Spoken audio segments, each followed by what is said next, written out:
हाँ जी।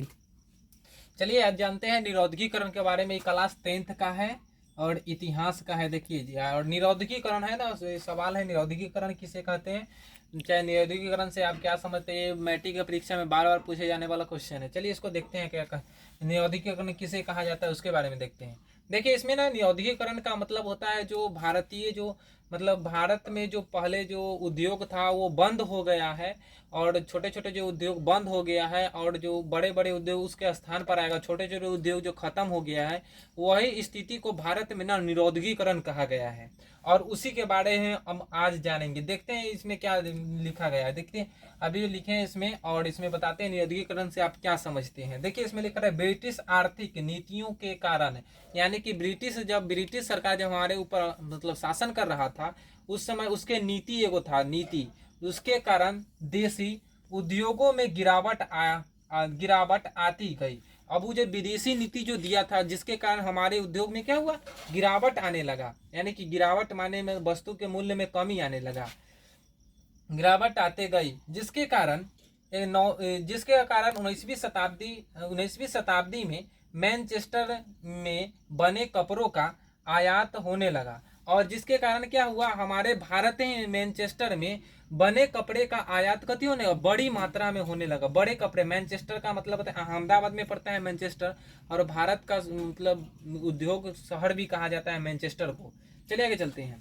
मैनचेस्टर में बने कपड़ों का आयात होने लगा, इसे हाथकरघा उद्योग बंद के कगार पर पहुंच गया। और इसे हाथकरघा उद्योग का मतलब होता है हाथ से बने हुए जो वस्तु है वह ना, मतलब क्या मतलब उसको, वो जो वस्तु थे वह बंदी के कगार पर चले गए, यानी कि बंद किए गए, बंदी के कगार पर पहुंच गया। इससे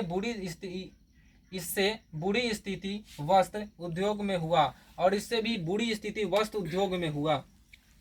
बंगाल के अनेक बुनकरों ने काम बदलकर दूसरा व्यवसाय अपना लिया। और बंगाल के जो मतलब कपड़ा उद्योग मालिक थे, वह कपड़ा बुनते थे, वह बंद करके अपना उद्योग क्या दूसरा व्यवसाय का मतलब है तो दूसरा काम अपना लिया। यही स्थिति अन्य उद्योग में भी हुआ, और यही स्थिति अन्य उद्योग में जो कपड़ा हो गया, जैसे कि हो गया तेल हो गया, ये सब जो उद्योग हो गया, मतलब रुई फैक्ट्री हो गया, ये सब जो हो गया अचार बनाने वाली फैक्ट्री होगा, छोटी छोटी जो फैक्ट्री सिगरेट बनाने वाली होगी, ये सब उद्योग क्या हो गया, बंद होने लगा, छोटे छोटे उद्योग समाप्त हो गया। अन्य उद्योगों में भी हुआ यही, एवं भारतीय कुटीर उद्योग में हुआ। इसे ही भारत में निरौद्गीकरण कहा जाता है। और देखिए भारत में भी छोटे छोटे कुटीर उद्योग थे, इस पर भी बुरा असर पड़ा, जिसके कारण ही भारत में क्या किया गया, भारत में इसे ही निरौद्गीकरण कहा गया। अब देखते हैं उसका अर्थ, अब उधर की ओर देखते हैं, उसका अर्थ जानने का प्रयास करते हैं। अर्थ देखिए वहां पे जानिए अर्थ। देखिए हाथकरघा का मतलब होता है, यहाँ पे देखिए हाथकरघा का अर्थ होता है हाथ से बना हुआ वस्तु। देखिए हाथ से बना हुआ वस्तु, हाथकरघा का मतलब होता है हाथ से बना हुआ वस्तु। जैसे कि पहले चरखा से सूत कटाता था और हाथे से पहले बुनाता, जैसे कि अभी स्वेटर बनाता है, उसी प्रकार पहले हाथकरघा उसको कहते हैं हथकरघा। तो वही हाथ से सूत कटाता था, हाथ से बना हुआ वस्तु। उसके बाद मैनचेस्टर है, तो मैनचेस्टर यानी कि अहमदाबाद में है स्थित, और भारत का ना सिलिकॉन शहर भी कहा जाता है मैनचेस्टर को, सिलिकॉन शहर, यानी कि सबसे ज्यादा इतनी से कपड़ा जो है बनती है भारत में। उसके बाद कुटीर उद्योग का मतलब होता है छोटा उद्योग, जैसे कि दुकान चलाना, बीड़ी बनाना, अचार बनाना, तेल फैक्ट्री खोलना छोटा सा। उसके बाद है भूजा बेचना, ये सभी कुटीर उद्योग के अंतर्गत आता है।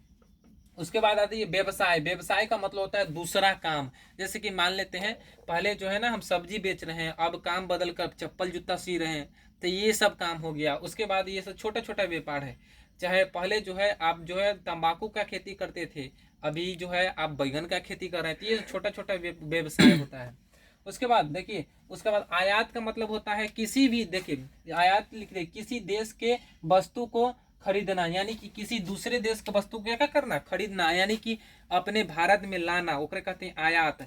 गिरावट का मतलब होता है वस्तु के मूल्य में कमी आना, वस्तु के मूल्य में कथी आना, कमी आना।